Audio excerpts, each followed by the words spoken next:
Queridos, hoje eu gostaria de tratar com vocês, dentro da hermenêutica da história, de um assunto assim muito delicado, particular, mas muito interessante e que pode nos ajudar a refletir.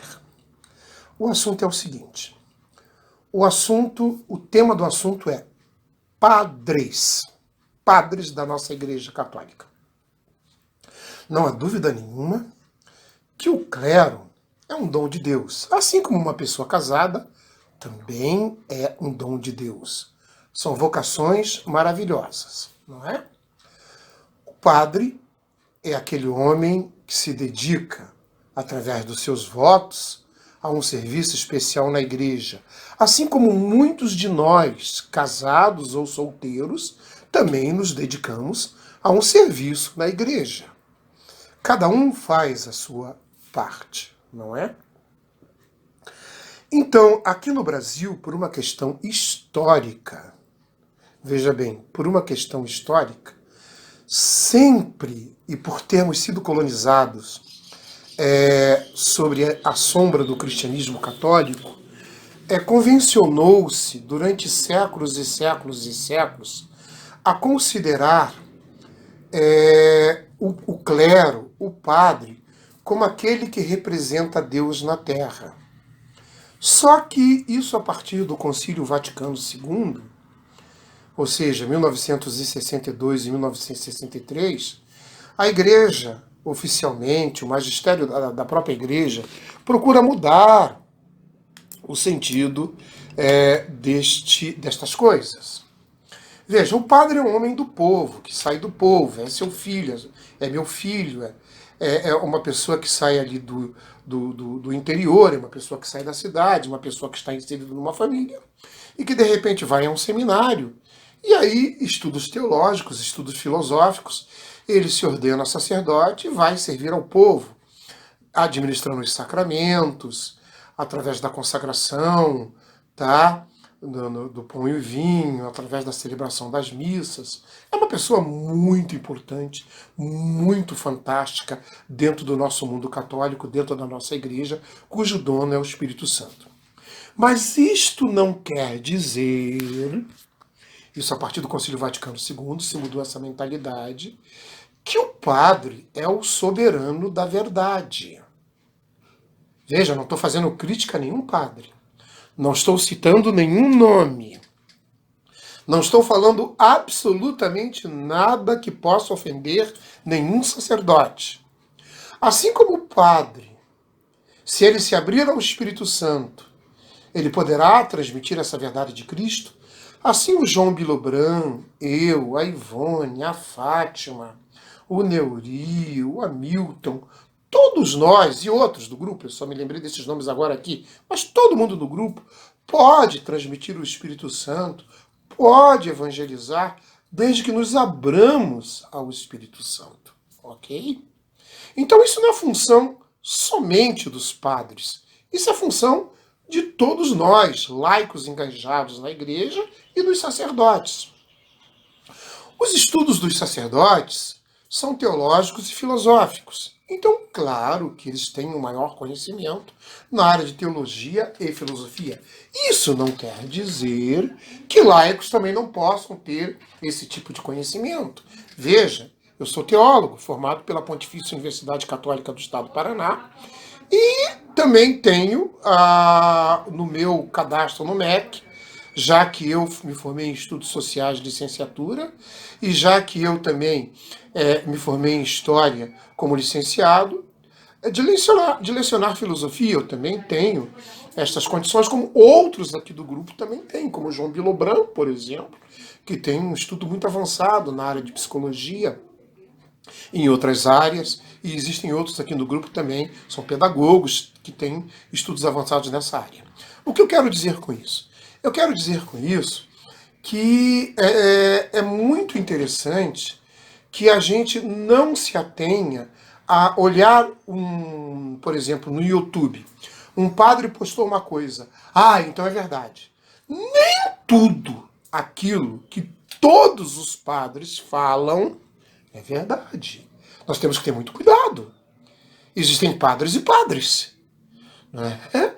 Muitas vezes, muitos deles retiram ideias daquilo que eles pensam, não daquilo que o magistério da igreja pensa, ou de que a psicologia pensa, ou de que a psiquiatria pensa, ou que outras ciências pensam. Às vezes, por uma limitação científica, eles transmitem até algumas ideias erradas. Então a gente tem que ter muito cuidado com isso. O que eu exatamente quero dizer com isso? Eu quero dizer com isso que quando nós olhamos um padre no YouTube ou numa pregação, alguma coisa, nós temos que usar aquela palavra que o João Pilobran usou e que ele usou aqui de uma das suas colocações aqui no grupo. Temos que filtrar para saber se realmente aquilo está de acordo com o tempo atual, se realmente isso é verdade, se realmente condiz, enfim, uma série de situações que a gente pode analisar. Olha que bacana, que maravilha, o padre Ricardo, o padre Pedro, o padre João, o padre Felipe, o padre isso, o padre Melo, o padre Jonas Abib, o padre postou alguma coisa no YouTube. Eu recebi, nossa, vou postar no meu grupo que foi um padre que falou, então é verdade. Ora, cuidado com isso.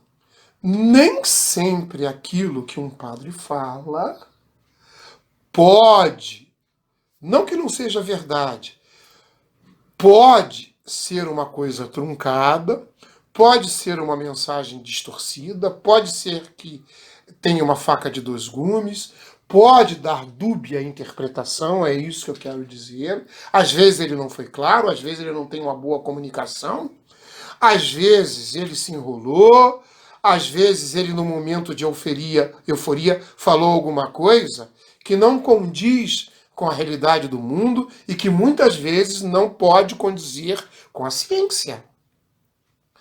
Muitos padres hoje, eu vejo, como até muito românticos, muito no mundo da lua, achando que o mundo é da maneira que eles pensam, e muitas vezes, muitos deles, extremamente retrógrados, podem trazer ideias da Idade Média ou de outros tempos históricos que não tem nada a ver com o mundo moderno.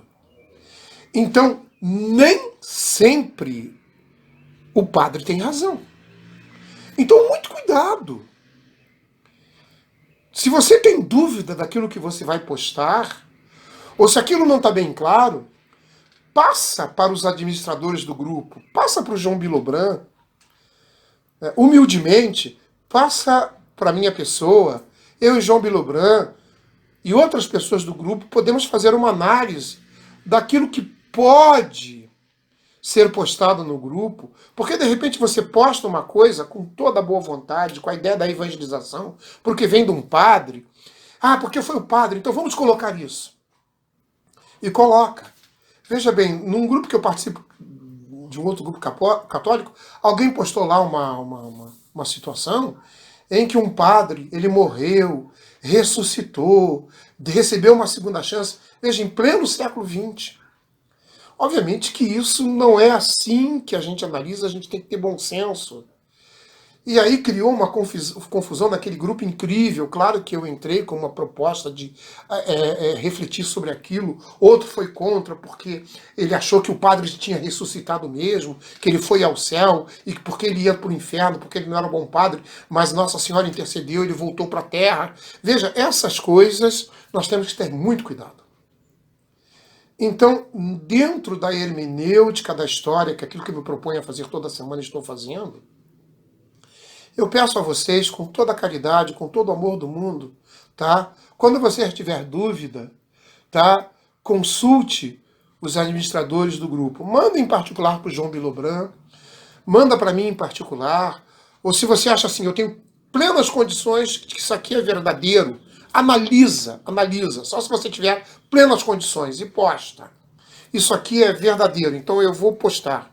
Só quero lembrar isso, nem tudo aquilo que todos os padres falam pode nos servir para o momento atual, para o nosso movimento, para a nossa proposta. Às vezes é uma situação totalmente à parte. Por isso aquilo que o João Pilobran falou é muito importante. Vamos filtrar esta situação. Vamos filtrar esta situação. Tudo tem que ser filtrado para que não deixe dúvida. Óbvio que a boa vontade de todos, a vontade de evangelizar é enorme, mas existem coisas que podem muito mais atrapalhar do que evangelizar. Ok? Eu não sei se eu me fiz claro. Se alguém tem alguma dúvida, entre em particular comigo, fale comigo, observe comigo. Por exemplo, eu não vou passar isso agora, eu vou passar para uma outra pessoa aqui no grupo, que é o João Bilobran, vou passar para uma outra pessoa que é conhecida minha, que nem é do grupo, para saber se está correto, se eu não vou ofender ninguém. Por favor, os padres, como nós, somos representantes de Deus desde que deixamos-nos a ter como Espírito Santo, ok? É aquela questão do padre Robinson, né? Está em análise ainda. Não vamos defender nem acusar. Não vamos defender nem acusar. Mas veja, vamos refletir. Um sino de 6 milhões de reais. Essas coisas precisam ser refletidas. Será que esse padre que quer um sino de 6 milhões de reais, com os gastos ainda da importação, será que essas ideias são aceitas por nós? Será que nós vamos engolir isso? Coisas assim. Temos que refletir sobre essas coisas. Por isso eu peço toda a cautela a postar no grupo aquilo que vocês encontram na internet ou que mandam para você dos padres. Ok? Um abraço e um beijo no coração de vocês.